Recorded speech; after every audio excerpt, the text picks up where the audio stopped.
It is often claimed that the eyes are the window to the soul, and although an interesting discussion in itself, today's media review focused on an article about the eye and its relationship to memory. My name is Christina, and I will be critically evaluating a media article using the CARS framework.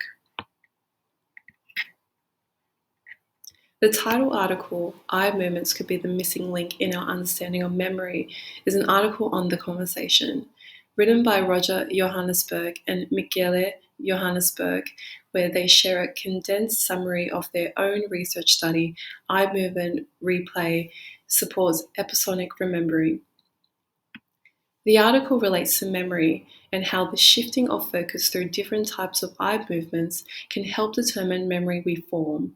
And as the theory discussed pronounced, the replication of those gaze patterns may help organize part images during memory recall.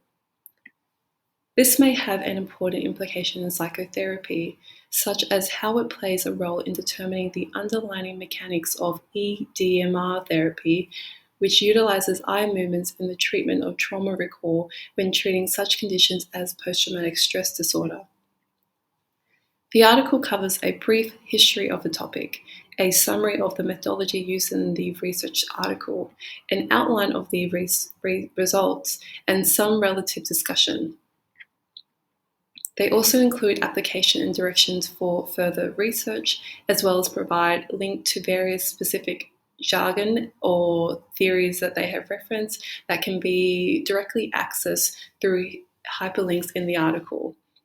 Ultimately, the article is a short summary of the recent research the authors have conducted.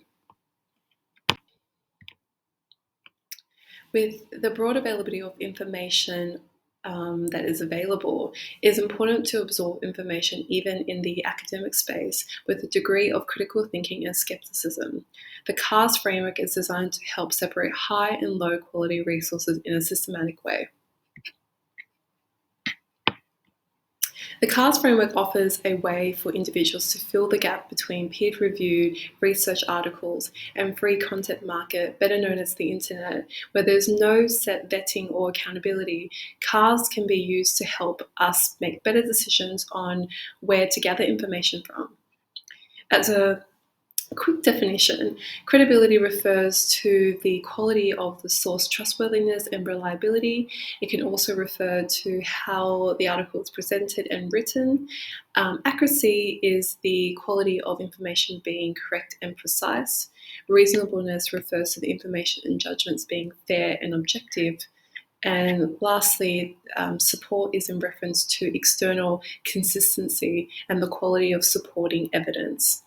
I used the CARS framework to assess this article, and here is what I found. To begin, this well-written, grammatically correct article has been published by two authors who are colleagues at a university. They both have qualification and experience in the relative domain. The article then clearly identifies fund sourcing to fully disclose any hidden biases or conflict of interest. Given the nature of the research and the source of funding, it does not seem to be any external influence on the author's views. This short article directly referenced their own peer-reviewed research, which highlights the strong peer review process of information provided. As a reader, this gives us confidence in the rigor of the methods obtained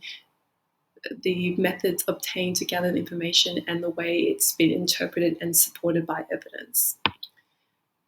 This brings us to the next portion of the CARS framework, which is accuracy. As well as being presented direct factual information from a credible source, the article gives a comprehensive overview of their research article, including their methodology, results, and what were able to be interpreted from them, as well as possible avenues of progress through their findings. However, one of the indicators against the accuracy of the article is a lack of validity in their research. Firstly, the research is based from a 50-year-old theory, and to quote the article, our recent study provides the only academic evidence to date for their theory. This reduces the accuracy of the information provided, as the test results are yet to be replicated either before or after the study. Of course, this does not mean that the author were inaccurate in the facts that they presented. However, it's important to keep in mind when assessing the reasonableness of the article.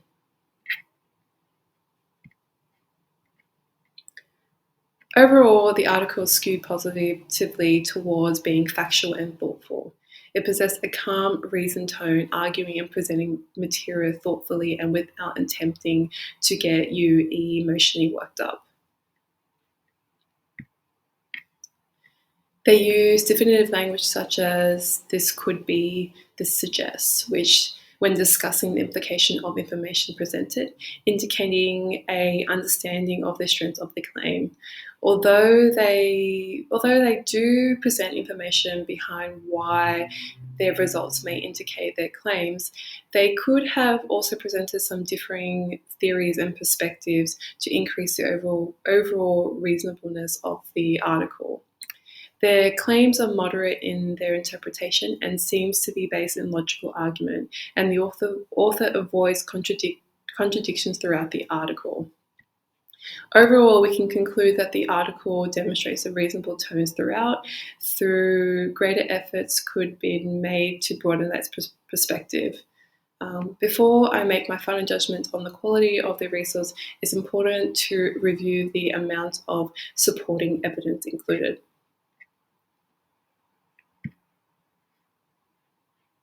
When reading research articles, we can trust peer review process to determine the validity and reliability of the information presented in regards to their use of supporting evidence from credible sources. Given the authors used their own peer-reviewed article as the basis of the article, this indicates good supporting evidence for the information presented. Additionally, not only are they referencing a primary resource, they are the authors of those resources, meaning that they will have an in-depth knowledge and understanding of their research article they are writing about.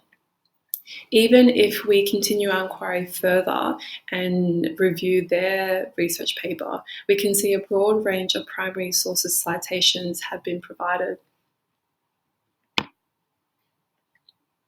By reviewing their research article as well as their citation, we can fairly confidently say that the article can be corroborated. However, once again, we are limited in our views of the article's validity due to the lack of other similar research.